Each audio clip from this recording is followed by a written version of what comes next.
Hey free-to-play gang, welcome back to another video. Now, thanks to one of my viewers for commenting on this, I have decided to compile the calculation pertaining to the upcoming theft of the Remit Cup event shop and what are the most urgent items for you to clear in the shop. Now, do take note that not everything here is worth it, and what I mean by worth it is some of these items, or actually a couple of these items, they are actually negatively valued, which means farming those items via the event shop is actually losing you net activeness over time. But we'll get into that. Okay, so a little bit of explanation of the event shop you can see on the left here. So items are priced according to the required event currency. You can see the silver currency over here, right? For example, so 1,200 will be the price of one of these item pieces, and you can buy 3 of it for a total of 3,600 of the event currency. Now, on the other hand, items are further priced according to the estimated activeness required, which is, I think, is done by probably one of the other Korean players. So you can see that the estimated activeness required to buy this apple is 80 activeness for a grand total of 240 for 3 of them. So that's what the shop means. Now, some important details. Okay, so number 1,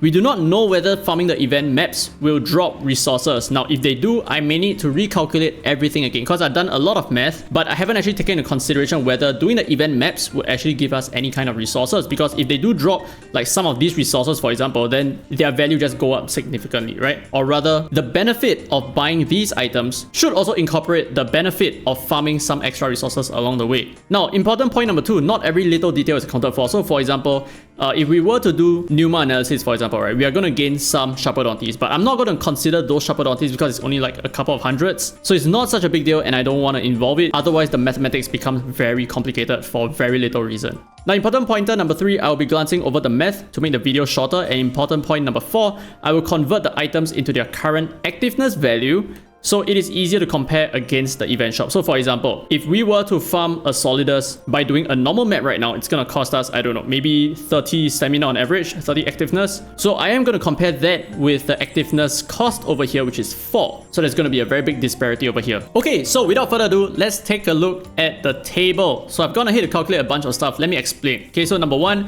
we have the item over here.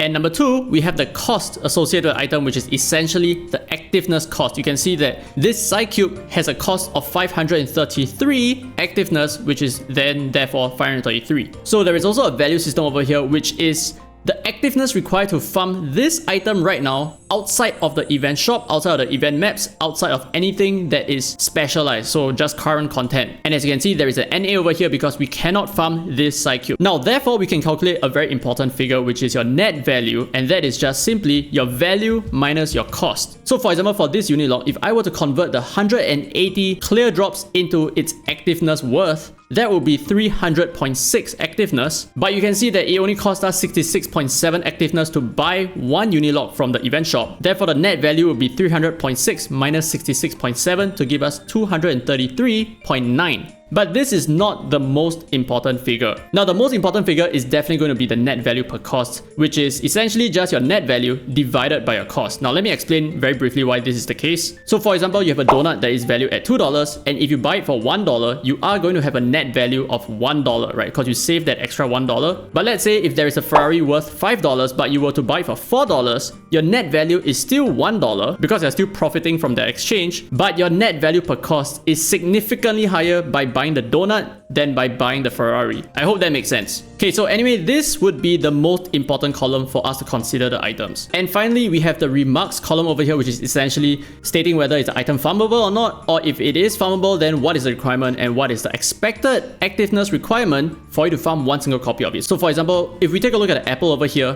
you can see that this requires so many freaking items in order to craft, and therefore the required activeness is actually 715. So on average, we will need about 715 activeness in order to farm one single apple. That is how valuable this is, and the event shop actually sells it for just 80, which means this has a net value of 635 or a net value per cost of 7.9, which is pretty damn good. But let's compare this to, let's say, the Unilog, right? You notice that the Unilog only has a net value per cost of 3.5, which is not that good. Now, the reason for that is because it costs a lot of activeness in order to buy out from the shop, which means you're going to be wasting more activeness that way buying the Unilog as opposed to buying something else like the Apple, for example. Now, moving down the list, we have this book over here, which is, I think, one of the rarest items, and you cannot actually farm it. You have to craft it via the wilderness. Now, surprisingly, this book has actually a much better net value per cost than the Apple itself. It has a 9.6 score, whereas the Apple has a 7.9. And then moving down one step, you can see that the Ouija board here has a net value per cost of 5.2, which is significantly lower than that of the book. Now, there are some items over here that cannot be purchased. Like for example, I think this is I forgot the name of it, but this item cannot be purchased, which means it is essentially an item that you must buy because there's just no associated value to it. It's indefinite in value. Now, I'm not sure what this is, so if you guys know what this is all about, you can let me know.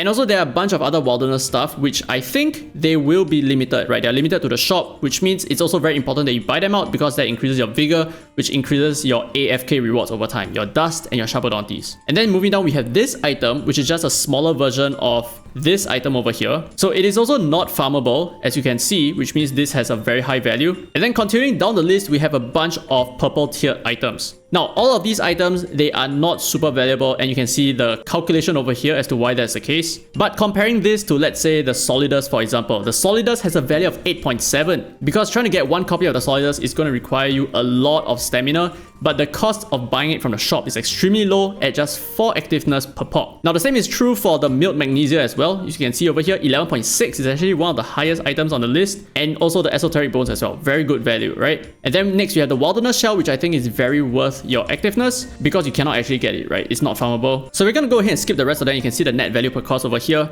So I don't want to waste too much of your time. And some of these items as well, the NAs over here, right? Not farmables. These are the items that you definitely need to clear out from the shop. And now we move on to the green tiered items, right? You can see that their value is extremely high, but the reason for that is because there's just not a lot of places where you can effectively farm it. So I am selecting some areas where it might make more sense to farm these green tiered items. But yeah, at the same time, you know, farming these areas means that the chance of you obtaining this teeth, for example, is very low. And therefore, on a normal basis, if you're going to be farming this in this stage, it's going to cost you 31.1 stamina per piece. But that is not really the case, isn't it? Most of the time, you're not going to be farming green tiered items. So this may not be that recommended. So I will definitely leave the green tiered items to be like one of the last unless you really need it. But I will still recommend you to clear it from the shop regardless. It's just not a high priority at all. Now, finally, we're going to end off with these two items that are negatively valued over here. So that means if you're grinding the event maps to get an event currency, assuming that there is an event map in the first place, and if your sole purpose was to clear out the infinite items over here, your Sharpodonte and your dust,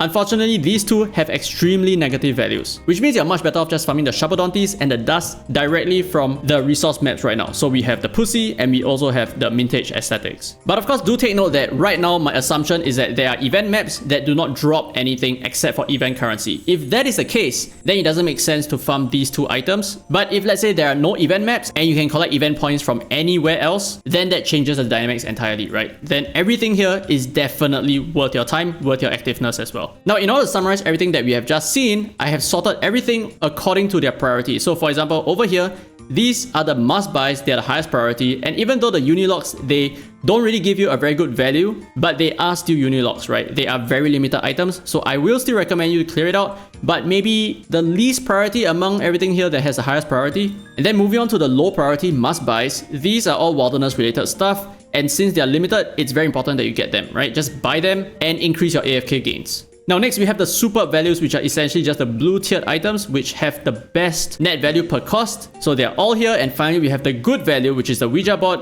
which is pretty decent in terms of its value, but it's not something that has as good a value as everything else around here. So anyway, that's it for this video. Leave your thoughts down in the comment section below. If you agree or disagree with anything that I've said, let me know. Anyway, if you guys enjoyed today's content, don't forget to give a thumbs up. It really helps the channel, and subscribe for more Reverse 999 content. Now with that said, this has been very free to play, and as always, I'll see you in the next video. Whoa!